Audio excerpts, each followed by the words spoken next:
अनधिकृत बांधकाम पाडण्यासाठी बीएमसीची टीम गेली होती.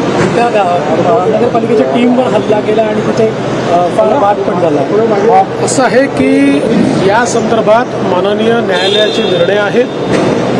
अनधिकृत बांधकाम काढून टाकण्याच्या संदर्भात मागच्याही काळामध्ये सांगण्यात आलं होतं. त्याची कारवाई देखील बीएमसीने मागच्या काळामध्ये सुरू केली होती. त्यावेळेस अशी विनंती आली होती की ईद झाल्यानंतर हे अतिक्रमण काढण्यात येईल. आज देखील टीम त्या ठिकाणी गेली होती. त्यावेळेस त्यांनी सांगितलं आहे की पुढच्या 4-5 दिवसात आम्हीच ते अतिक्रमण काढतो. त्यामुळे ती टीम त्या ठिकाणून परत आलेली आहे.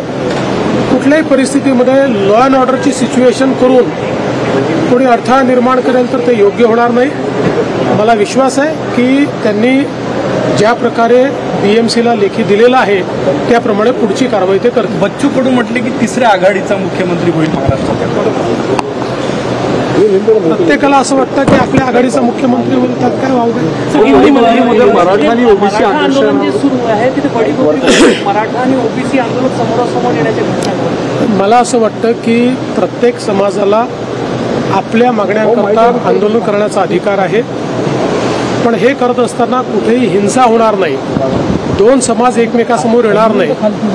समाजात तेढ निर्माण होणार नाही. समाजामध्ये कुठली हिंसा होणार नाही.